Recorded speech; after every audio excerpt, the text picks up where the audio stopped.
Well, thank you guys so much for coming out here. I am truly honored to get to celebrate Megan Miranda's book today. I was really touched when she asked if I would come talk to her about her book.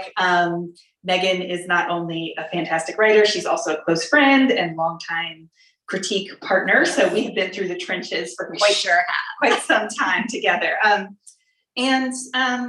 So I have now read this book 3 times. I adore it. Maybe some parts more than 3 times, because she's seen it as a work in progress too. That's true, but Megan has this amazing ability. It's haunted. Oh my gosh. Megan has this amazing ability to write just like amazing first drafts. When I was reading the final book, I was like, what changed? This is exactly what I read the first time. But anyway, so I particularly love this book because it's set on the Outer Banks, one of my favorite locations to go personally and also to read about. But would you introduce the book to us first and tell us a little bit about what we can find in it? Yes, thank you so much, Megan, for joining me and for everyone for coming. I'm so excited to be back in bookstores and able to celebrate the release together.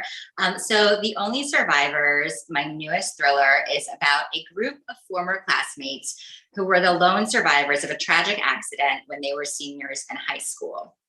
In the past, on their senior year trip, they were on a service trip and they were in North Carolina and took vans into the Tennessee mountains. They went off the road in a storm and the 2 vans ended up at the bottom of a ravine with a raging river. And it took them 7 hours to reach safety. And by the time they did, there were only 9 survivors. At the end of this event, at the end of this ordeal, they made a pact that every year they would come together in order to check in on one another and to keep one another safe, or so they say. And so they come together every week around the anniversary and they stay at this house that looks very similar to the one on the cover of this book, at a house on the Outer Banks. The start of this book is when the 10-year anniversary is about to occur, and now they are down to 7 survivors. And on day 1 of this reunion, another has just gone missing. And so that's what kicks off the mystery in the present. But it is kind of told both the mystery in the present and in the past. When I started writing this book, I knew it was going to be set over the course of 1 week. So it's told 7 days in the present. But I also wanted to show what happened in the past. And so in between every one of those days, you also see the 7 hours of the past. So when I turned this book in and pitched it to my editor, I said it was 7 days in the present, 7 hours in the past, and 7 survivors remaining. Yes, actually, I'll start my questions with that because you are known for structure, having interesting structure, and a lot of times structure that plays with elements of time. Your first novel, All the Missing Girls, moved backwards. Every chapter moved backwards. And in this one as well, in the present day, we're moving forward. And then in the past, we're also moving backwards. Yeah. One, I want to know how the heck do you keep track of all of this? Like, what does your office look like? And then also, why do you think you keep coming back to the themes of time and time, like the relationship between past and present? Yeah, those are great questions. And I love structure. And like when I'm watching TV or movies or reading books, I'm just fascinated by the way stories are told and why. And I feel like every different way you can tell the same story reveals something different. So when I'm starting a book, I think a lot about why would a narrator tell this story this way? Or why is the information being presented in this way? And what am I trying to reveal? And so I love the idea of multiple timelines in general, because, you know, when I think back at events in hindsight, I feel like it's really unusual that I get an understanding of something in a linear way. And especially with these books that deal with things that happened 10 years in the past, I feel like there can be things that you learn about in the present, or, you know, experiences that you have that suddenly shift your understanding of things. And so I like to kind of play with time in a way that the narrator is understanding things, and things happen in the present that shift her understanding of the past, and vice versa, I think. So I knew I wanted to tell, you know, the 7-day structure that really helped me. I will admit I'm not a big plotter up front, and I'm very jealous of Megan Shepherd, who is an incredible plotter. And I cannot see a plot until I really start writing my way into a story. But having a structure really helps me form a backbone. And so once I knew I had these 7 days, and then I said, oh, I have 7 characters. and there's 7 hours coincidentally, I can basically show an hour from each character's point of view, and kind of give that, before and after of every character as well. So this is going to sound either really boring or really exciting to some people, and I'll know what type of people, like whether you're my people or not. I feel like everyone thinks I'm going to have like a murder board, and I'm like, I use Excel spreadsheets. Are there any Excel spreadsheet fans here? My people. So I basically start, like I have my document open, and I have a very large computer monitor mounted on the wall that gets bigger with every passing year. And I start by structuring, like I have an Excel spreadsheet where I start, day, hour, and it becomes kind of a puzzle, like who's going to tell which hour and why. And it's not just for plot. I mean, the plot is maybe like 1 sentence per chapter, maybe 2 sentences. I have all these columns of like, here are the running clues that I've discovered. Here are the reveals, like things that, a reader discovers or the narrator discovers. And then there's a part that's like turning points and like things that are left dangling. So it depends on each book. They're all very different, but it's not like a thing mounted on my wall, which I think would be very exciting. I'm like, here's my Excel spreadsheet. I read a book. But I know you're like a great plotter. So do you have like a murder board sometimes when you're? I don't have a murder board. I have a murder floor. Oh my God. I just put big giant pieces of paper out on my floor, which my cat and my dog and kids and me, everybody just makes a total mess. But yeah.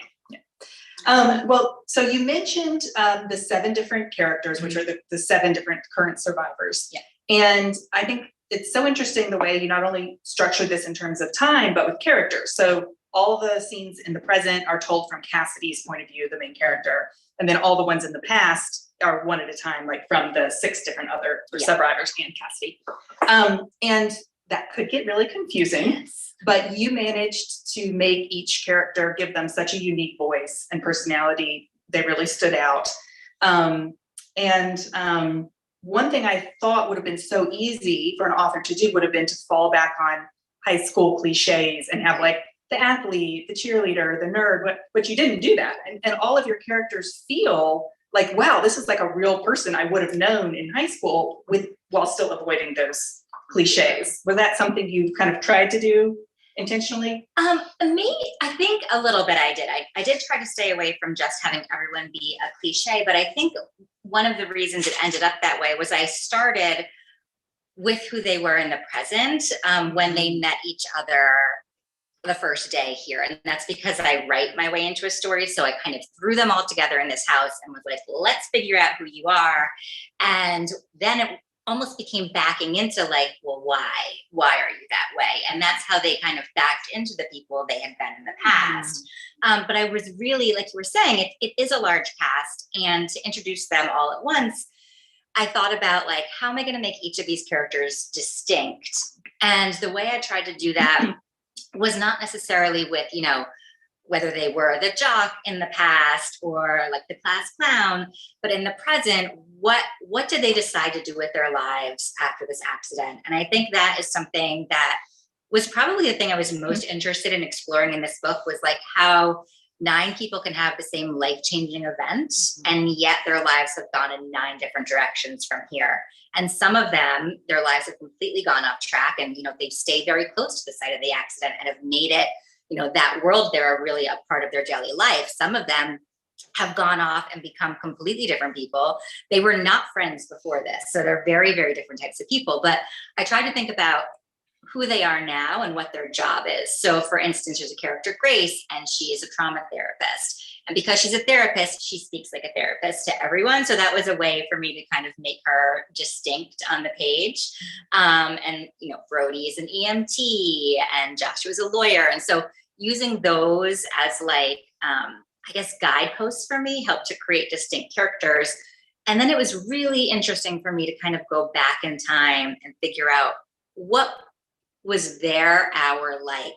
What were the choices that they made, or what did they see, or what did they do that have changed the trajectory of their lives and made them into these people?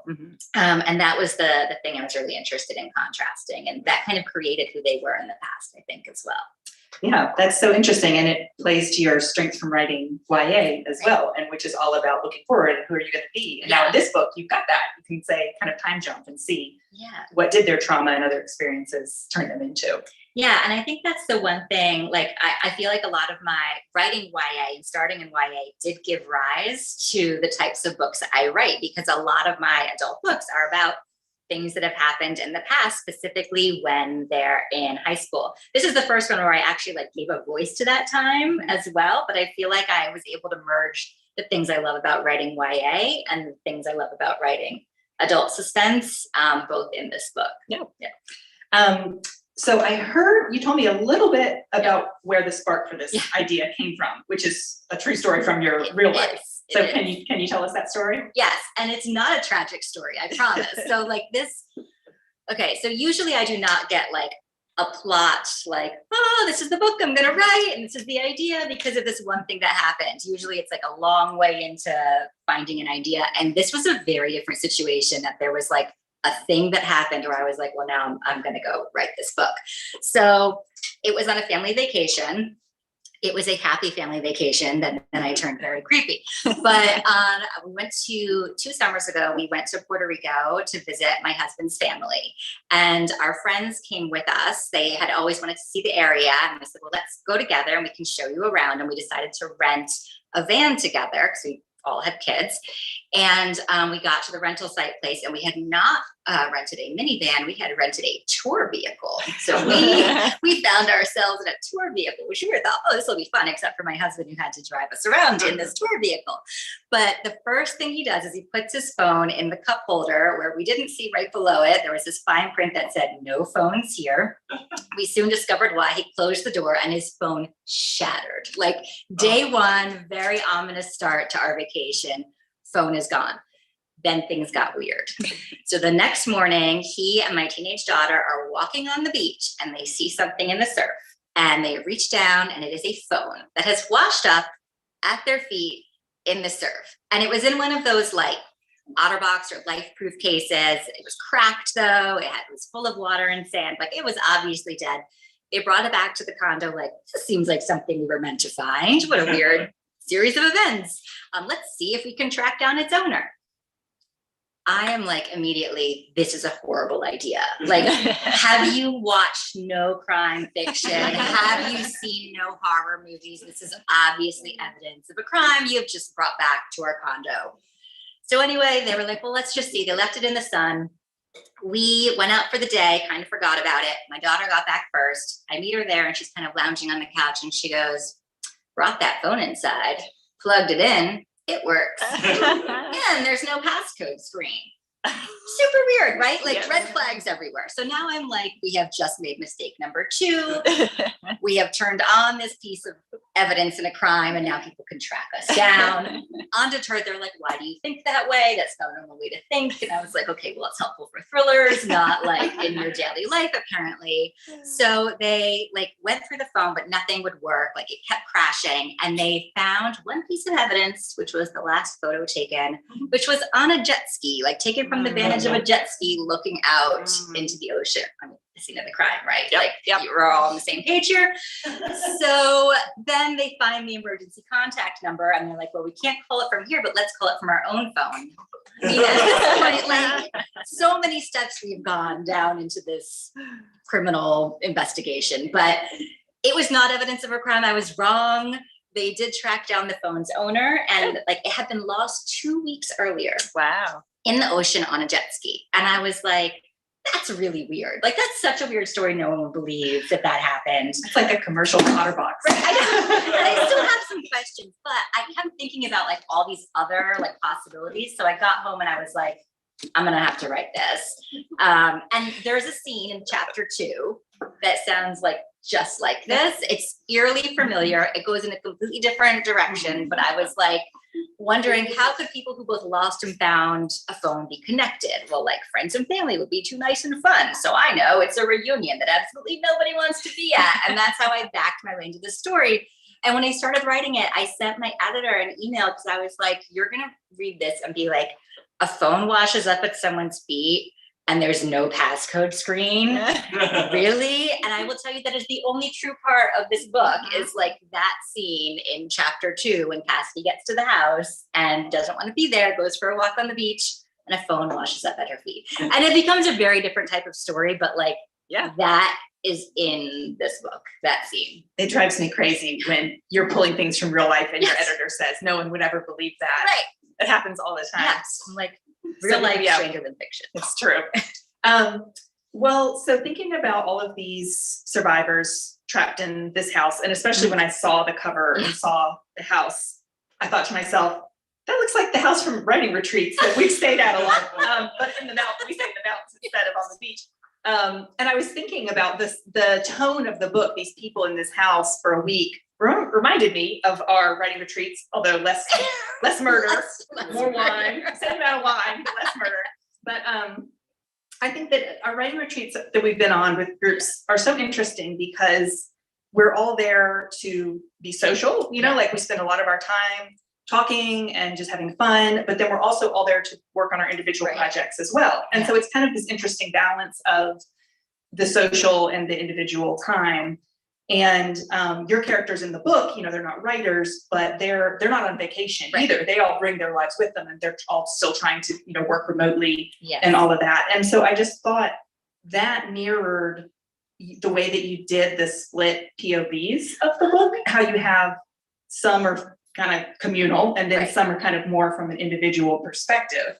And I kind of wondered if that balance between the interior and the exterior was something you thought about. Oh, that's so interesting. And I hadn't really thought about it like directly until you mentioned it. And then I was like, oh, that's so, did I do that on purpose or not? But I think, you know, it's when you go on vacation with a family, there's like, you can kind of imagine how this week would be structured and it would be group activities.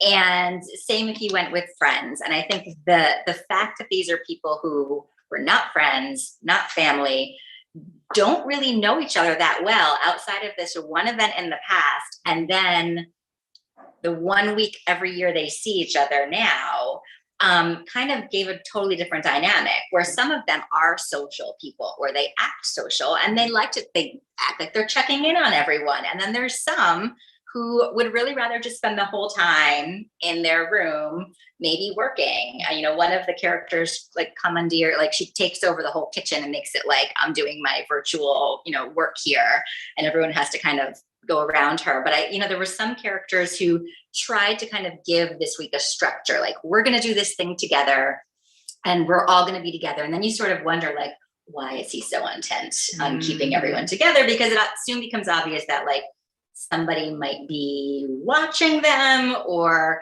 you know, poking around and trying to figure out what happened in the past, or someone might be speaking with him. So it's like, they're doing their own thing and they're keeping an eye on each other to like keep each other safe, but also like to watch each other. Like, what are you doing? What are we doing here? Like, I think they're all kind of asking like, why do we keep coming here year after year? And so it was kind of a balance between showing each of these characters individually, but also what they act like when they're together. Yeah, I love the idea of a group of people who are bound together but aren't really friends. Some of them like each other, but a lot of them don't. Yeah. And it creates such great tension.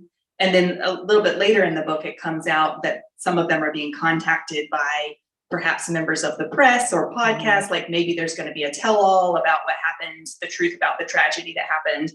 And they're all quite suspicious because they've made this pact not to talk about it. And it seems like somebody's talking. And so then they're all trapped in this house and, you know, trying to feel each other out. So I thought you just worked that tension so perfectly in there. You also set this at the beach, the Outer Banks, which I mentioned I love. But the beach is usually associated with sun, fun, vacations. And there's a storm that comes in this one. And so once the storm hits, it's very moody. But even before the storm hits, I just love your choice to pick a location that is just known for the opposite of thrillers, you know? Is that something you like to do, that juxtaposition?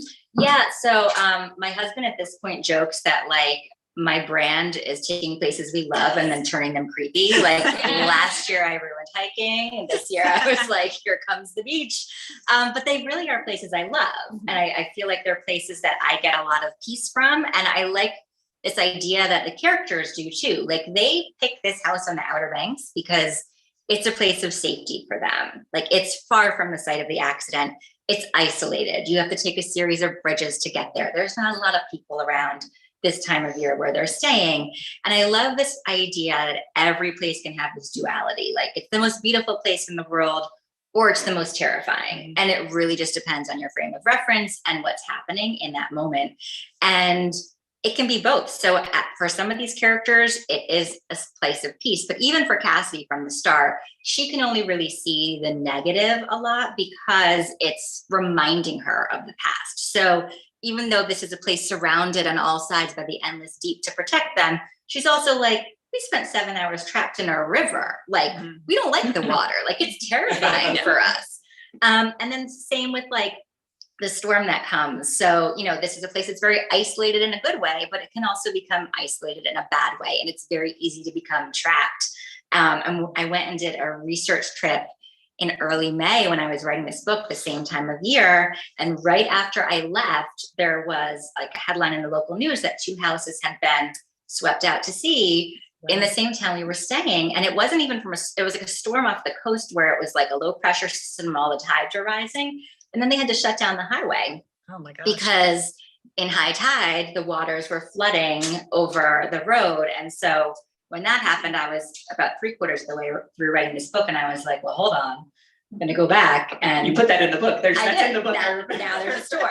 And like the things, like they talk about the things that happened in the past where they had to shut the beach because of the debris from the houses that had been lost to it. So I feel like they're kind of like living things sometimes when you go to a place and you can kind of see all these different sides to it. And, you know, I write thrillers, so I really try to just like grab onto those more ominous sides and how these beautiful things and beautiful places can also be, you know, seen as very eerie and ominous. And, you know, a lot of my books take place in nature, and nature is like a very powerful force that you can't control. And that definitely comes into play in this book as well. And on the topic of setting, so this book is set in North Carolina Outer Banks, and then also the tragedy happens at the Tennessee border. Yep. And then a lot of your other books, like your last one, The Last to Vanish, was set on the Appalachian Trail. So you do tend to focus a lot on that kind of Carolina Southeast region. Is there something about this area that just makes you think of murder and death and tragedy? I thought you were going to say make you feel at home, and I was like, yes, it feels like home. Yeah, no. You know, I think it's the nature idea that, like, you know, I love, and my family hikes, and I grew up hiking, and these are like happy memories. And yet, like, if you're lost in the woods, it's you know, it's very easy for everything to become terrifying that it once, you know, was not. And I think it's a place that, like, you can almost believe, like, characters can believe in like legends in a way. It's a way that you can really, like, the atmosphere just feels like it's alive. And it's its own character, and it has its own history, and people have their own relationships with the place. The first book I set in North Carolina was All the Missing Girls, and I had lived here 10 years at that point. And I think it took me that long to be like, okay, no, this is my home. And I can, because I only write about, like, the book is very much about what makes a place home. And I think that's a theme in a lot of my books, probably in The Last to Vanish as well. And I'm not somebody who grew up in North Carolina, but I have lived here for 18 years now. So I think that's something that I like to explore in my books too. Like, you know, there's something that pulls me to these places, and I think of it as my home, even though I wasn't born here. That's interesting, because a lot of your characters were born here and then moved away. Yeah. And so you're kind of looking at it from your own opposite perspective. Definitely. And there's some that do, like, so definitely in All the Missing Girls. And then in The Last to Vanish, she comes to this town and kind of feels like she's been an outsider, even though she's been there for 10 years.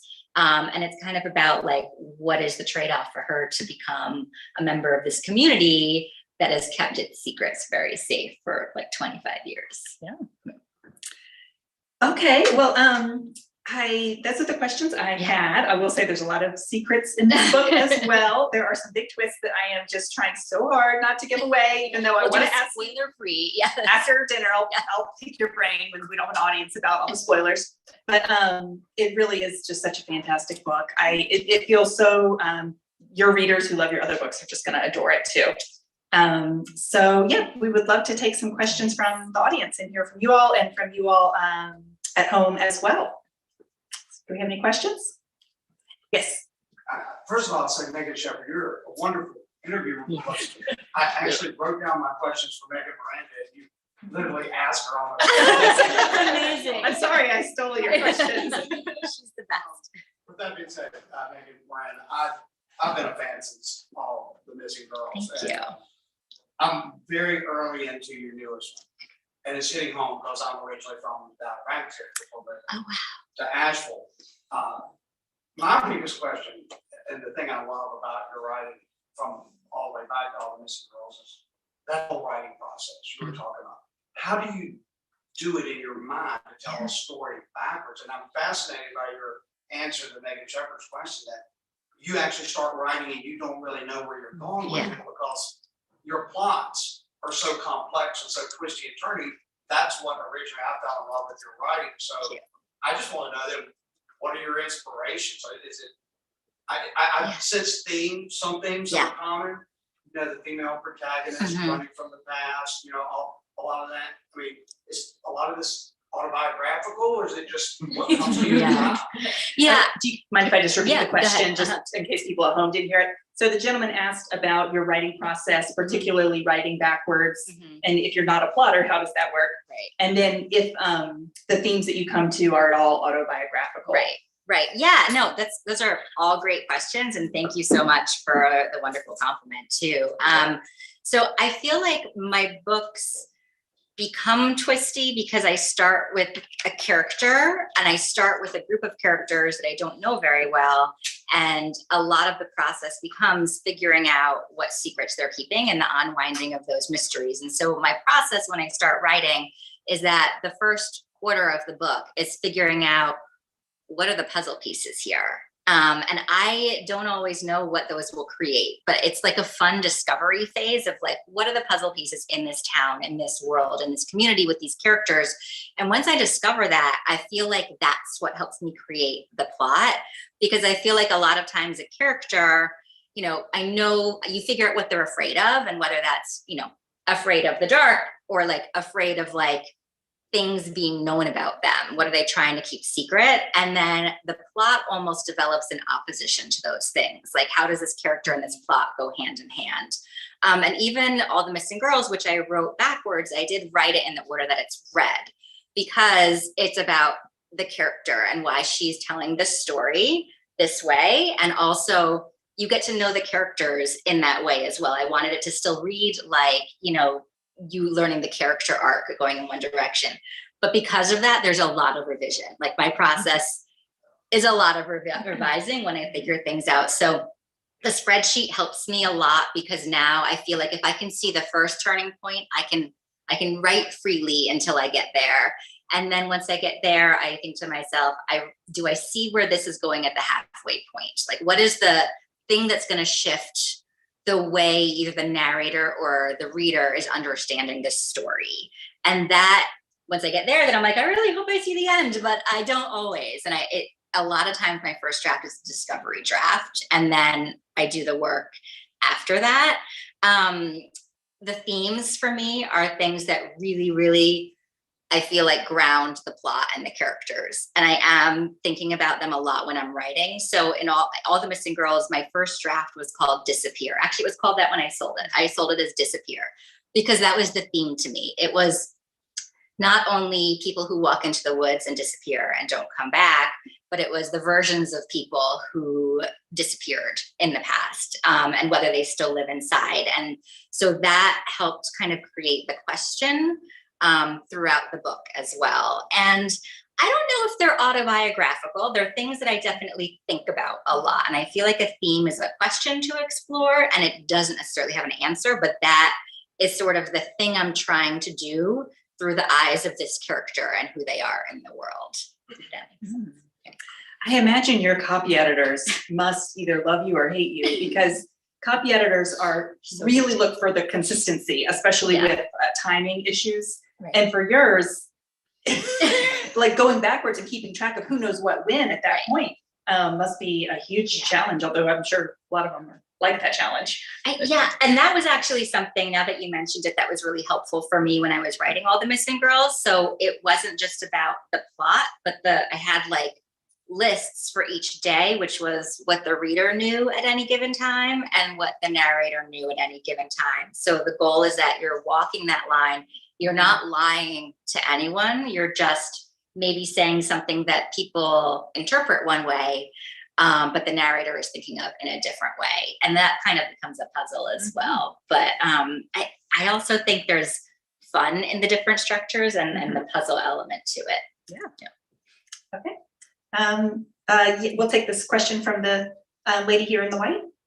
I have a question, as I read most of your books actually, but like in The Perfect Stranger and Such a Quiet Place, is it a conscious process for you to think about what the twists and turns that you go through? Is I'm not going to let them get. I'm going to keep it. They're not going to get it. Are you consciously trying to make sure we don't get it? It is. It's a great question. So the question was, are you, in terms of all the twists and the turns, are you really working hard to try to keep the reader guessing and from figuring out what happens? By the final draft, I am. Yes. So, and that, I think, and you probably, writing similar type books where there's a mystery, it becomes such a fine line to walk, because I think the goal of any mystery or thriller or suspense is, you want to surprise the reader in some way, but you don't want it to come out of the blue. And so you want it to make sense and be satisfying and yet surprising. And that's, to me, as soon as I say one line, I'm like, everyone's gonna see it. Like my editor will say, okay, that came out of my first draft. Well, that came out of the blue a little bit. And I'll be like, whoa, page 32, line 5. How, like that was so obvious. So, it becomes a balance of making sure the clues are there, but maybe they'll be misinterpreted is kind of the hope, where you think there's something else. So, but I think when I'm first writing, it doesn't feel as much work to do that, because they're a surprise to the narrator. And because I'm writing first person, I'm putting myself in that headspace. I don't know what happened at first in that first draft, and neither do they. So I can approach that like fear of and distrust toward every character. And I like when I write to think that, every character might have a motivation or the possibility of having done it. But the process of writing that first draft is discovering who's the one who actually takes that step and logically is the one who does it. And then, yes, a lot of the revising is trying to make it so that it is both surprising and satisfying, which is a line that is always hard to hit. And what about you? Do you find that it's active process while you're writing? Different from you, because you do kind of set it up so that anyone could be anyone, which is wonderful from a reader perspective, because you want to think it could be anyone. I tend to be a little bit more like, I know when I start writing, who's going to be the murderer or what have you. But I also think readers sometimes like to feel smart, and they like to put together the clues, and they don't want to just be like, oh, suddenly there's this twist out of nowhere.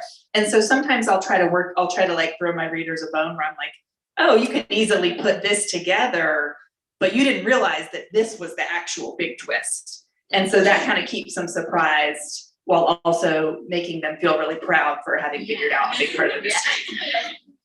There was an episode of Sherlock Holmes, the TV show once, where they did that, where it was like, there's a car where a stranger might get in and go somewhere. Why would a stranger do that? And the answer was like, it's a taxi. And it was like so obvious. And I was like, they just want us to feel smart. Like, we're as smart as Sherlock Holmes. But I think that's one of the joys of reading mysteries too. It's like what always drew me to mysteries is like, I like to be an active participant in the books and like trying to figure it out. Like there's a joy in that of being like, oh, I got it. Okay. We'll take a question from someone at home. So this is another process question, and it's about what you're, and we'll pose it to both of you, what your writing day actually is. I know you talked a little bit and then also specifically about writer's block and what's good to do about that. Okay, so the question was for both of us, what does your writing day look like? And then also, what do you do about writer's block? You want to take it? Oh, I'll start. Yeah, so I really, I used to try to be like, okay, I'm going to go at this writing thing like a 9-to-5 job. I'm going to, spend all morning doing the creative aspect and then all afternoon doing the business marketing aspect, or reading, other books or doing research. And I finally have admitted that that just doesn't really work for me. I tend to want to just throw myself into a book world when I'm working on it, like that kind of steady drip of like, okay, now I'm working on the book. Now I'm making dinner for my kids. Like the book's still in my head. And so now I really try to carve out big chunks of time. I do a lot of like mini retreats where I'll just go to a hotel by myself for 2 nights. And I can write a huge amount because it's really just me and the computer and the story. And so I'll do that. And then when I'm home, I do more of the kind of business stuff that we do as well, or maybe like plotting things that don't require like really getting into the story. Or I'll work on the book really intensely for 2 weeks where I'm staying up, all night and working on it. And then I'll have some more time to kind of relax after that. So how about you? Yeah, I'd say a little similar. I was like, oh, I really need to do that hotel thing. That's a great idea. Because it's like, I'm somebody, I'm a creature of habit. And so I find it very helpful to write in the same place every day and write at the same time and to compartmentalize, especially because of the types of things we write. And you're getting so deep into these worlds where like, I need to leave that behind at the end of the day when I'm going to like my kids' track meet afterwards, and making dinner with the family. So I don't set myself word count goals because I'm not a plotter. If I did that, I feel like I would feel like I need to hit a certain word count, but they wouldn't necessarily be the right words. And sometimes progress for me is like, you've gone down a wrong path and recognizing that and deleting. And so I like to think like any sort of progress of like the heart of discovering my manuscript is progress, whether it's words on the page or not. And so because of that, I don't kind of worry until I'm under deadline in those last couple of weeks about how much I'm writing each day, but I do dedicate the time every day. And so I'm very structured in that my kids go to school and I get into my office and I shut the door, and I do have set working hours. I'm not always writing during those working hours. I'm researching or editing or, doing something related to books and publishing. But when I get into a drafting phase, it becomes much more like the laptop is coming with me everywhere. Like my kids know, like at this time is like, Mom, can I? 'Cause I'm like, yes, whatever it is. I'm like, yes, now is the time to ask me, because I'm like immersed in this last push of like I take the most time to write like the first 75 pages of a book. Once I have that, I feel like the last part goes so fast. It becomes sort of like, I can see the story. I know what's coming in the next chapter and the next chapter, and you keep going. I know the second half of that question was about writer's block. And so for me, writer's block is either I've gone in the wrong direction and need to think about like whether, like if I can't see what happens next and, a list of 20 ideas doesn't jar it loose, then is this character even in the right place? Did we take a wrong turn before here? And then sometimes it is like the middles of books are hard for me because that's where I have to figure things out and do the hard work. And sometimes I don't want to write a certain scene. And so I give myself permission of like, just write dialogue, like just write action, just get through the scene so you can get to the next one. Or if you do see a scene somewhere else in the book, go ahead and write it, just so you can like jar something else loose. And when that happens though, I do try to get out of my office. Like I need a change of pace, like go write with a notebook somewhere. Don't worry about the blank screen. What about you in writer's block? Yeah, I think it is really nice to give yourself permission to, like, if you're really hung up, I get hung up on transitions a lot, like just physically, like how do my characters get from their house to the police station without me describing every turn in the road and they stop for donuts and like, I can't just say then at the police station. I don't know why, but but I give myself permission to just say, I'll put in brackets, Mhm. fill in later. They go to the police station, whatever, and so then I jump to the next meaty scene Mhm. and then go back and kind of clean that up later.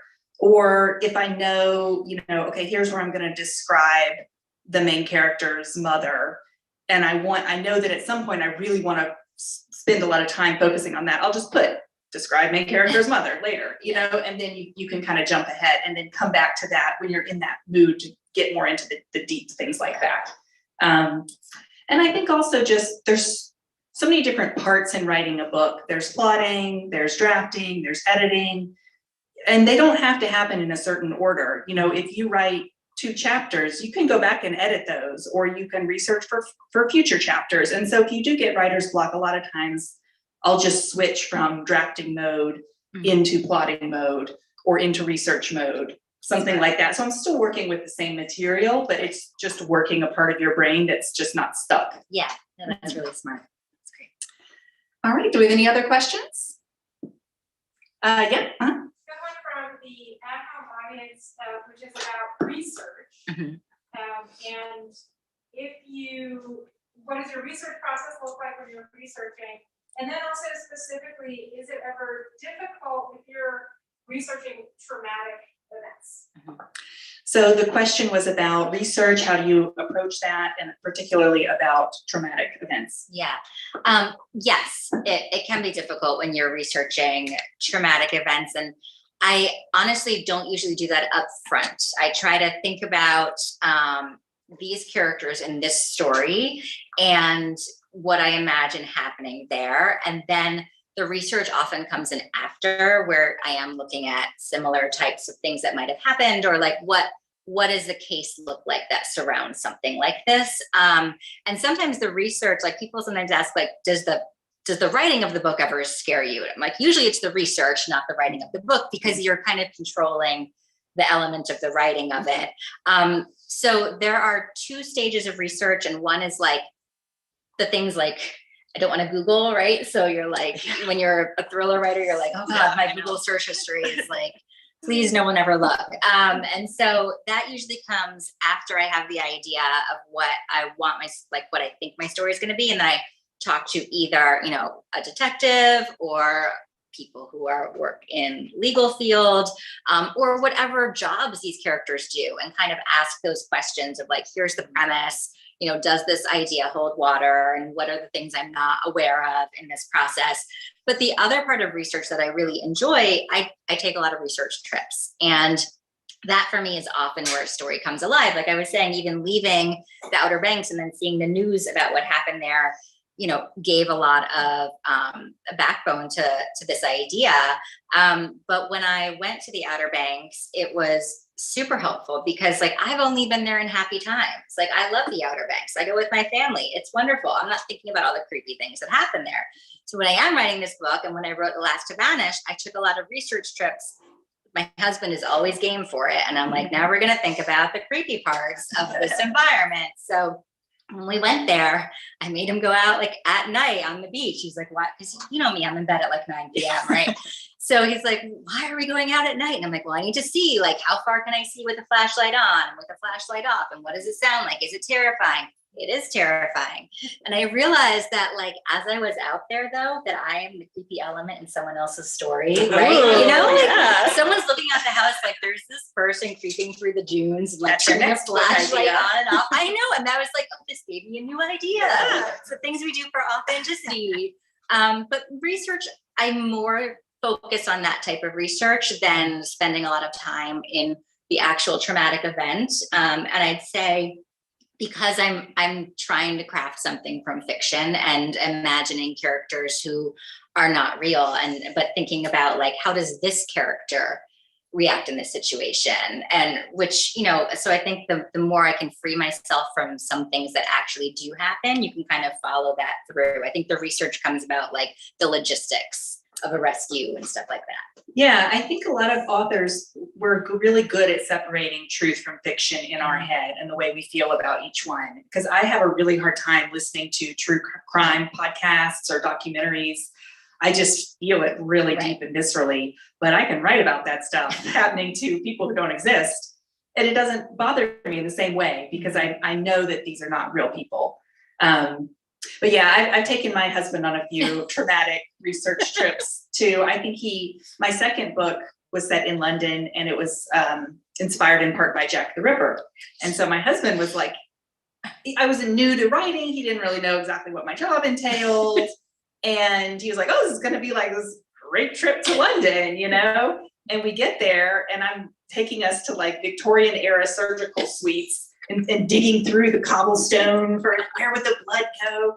And we took this Jack the Ripper tour with Ripper Vision. And it was like they would project an image of the photo. They have the photos from the time where it happened, you know? And a lady threw up on our tour because it was so very traumatic. And so now my husband will go with me on tour on research trips, but he will like stay in the hotel. We'll check the itinerary first, like what's on the plan for today. Is it a Jack the Ripper tour? Right. Okay, well, do we have any other questions from our audience? Okay, let's have this lady. I'm just curious, what are you currently reading? Ooh, what are we currently reading? What are we currently reading? So one of the joys of being a writer, I think, is getting books that come out before they come out. And so I'm currently reading Riley Sager's upcoming book. Yeah, it's the only one left, which is so good. It's so atmospheric. All his books are atmospheric.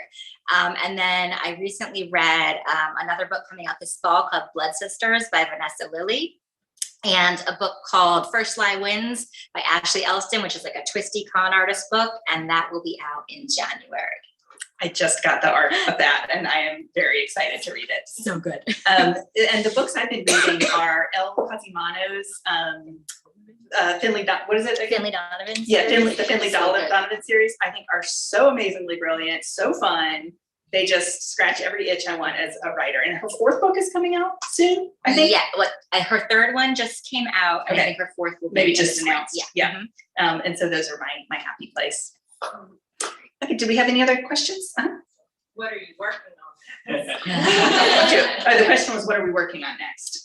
So I am mid-draft of my next project, and I always do with my editor that I either set a book in the woods or by the water. And this time I'm setting it by a lake in the woods in the mountains. So we're doing all of it at once. And I don't want to say too much about it yet because, like I just explained with my process, my plot might be completely different by the time the book is published, and you're going to be like, that is not at all what she said she was working on. It's very much a lot of the themes that I still always come back to. It's small town, a family unit is at the core of this one, as opposed to like a group of strangers. Ooh. Tell me more I later will. about that. I'll send you pages very soon. Yes. Well, I have a book coming out in July that is the Nightmare Before Christmas novelization. It's the 30th year anniversary of the movie, and it's never been put into novel form. And so to celebrate, Disney wanted to do that book. So that will be coming out in July. I'm super excited about that. I watched the movie like 500 times in frame by frame by frame. And then I also, in October, the sequel to Malice House, which is called Midnight Showing, will be coming out. And Malice House is sort of a creepy exploration of the book world. There's like librarians, booksellers, authors, readers, and they're all kind of tied up in these dark mysteries. And then the second book, and it's about kind of the creative process. And so then the second book looks at the creative process from the film industry. And it's a very Hitchcockian film noir, old Hollywood kind of vibe. So atmospheric. Yes. Okay, yes, another question? Yeah, one more from the Apple audience, but I saw him end up over here as well. So Oh. maybe, I was just gonna ask, in the Only Survivors, is there a character that you had a ton of fun writing that kind of was a scene sealer for you and you couldn't wait to get back to writing them without too many spoilers? Yeah, no, that's a great question. I usually am always drawn to like the main character because that's the one I spend the time in their head. But there's a character in this book, this is a secret that I don't know if my editor even knew. So when I wrote Such a Quiet Place, there were too many characters set in, a neighborhood setting. There was this character named Joshua. And by the time I got through the first draft, my editor was like, is this character necessary? And I was like, well, he has some good lines and he's kind of sarcastic, but I mean, no, I guess he's not really relevant to the plot. So he went and he died the manuscript death of like never. Well, when I was writing this book, I was like, you know who would be a great character? Joshua. So Joshua has reemerged and he became very different because he's gone through something very different, but he is a character that, you know, Cassie doesn't really like him because he's kind of a jerk and he has a way of talking that like feels like it's, you know, confrontational. And so it was a different way that was fun for me to put him back in the story, but then explore why he became that way in this one instead. Okay. So, this will be our last question, unless someone gets really excited in the bookstore. It's something I never think about, so I'm interested to hear the answer. How has the rise of book-related social media, like Bookstagram, BookTok, and BookTube and stuff, how has that impacted you? So the question was how has the rise of book social media like BookTok on TikTok impacted you? Yeah, so for me, I am primarily on Instagram. That is like the social media that speaks to me the most. And I love it. Like I adore it because I love, you know, I've discovered so many books that way. And, you know, everyone is so creative in how they're talking about books and taking pictures of books and sharing the behind the scenes of things. So I like engaging through that medium. I am not on TikTok and I'm not on the others really. So there are more things that I think about impacting the marketing as opposed to like how I interact with readers. What about you? Do your publishers ever talk to you about TikTok, like wanting to reach out to certain influencers for your I think books? they have, yes. I mean, I haven't, and they haven't asked me to be involved with that, but I do think that they have for sure sent books to people who are, you know, reading on TikTok. Yes. One thing I have found really interesting and a wonderful thing about social media books, the book world, is that it's really focused on physical copies. People love showing off the physical copy of their book, and they love showing off their bookshelves and going in a bookstore and doing a tour of their bookstore. And, you know, like there was so much fear about ebooks, and if you're an ebook reader, it's totally fine. But for me, and I think for a lot of us, like, especially people who come to book, you know, actually want the book, the physical book is a really special thing. And I love to see that even on a digital platform, it's the physical book that reigns supreme. I do love that. Yeah. Okay, well, I think that was our final question. Thank you guys so much. Are we going to do signing up here? So we will do signing up here, but for everyone who came and everyone watching at home, this was a real treat. I'm so glad I got to speak to Megan, and thank you for coming. Yes, thank you. And thank you so much, Megan. You are wonderful. And this is always such a treat. Great.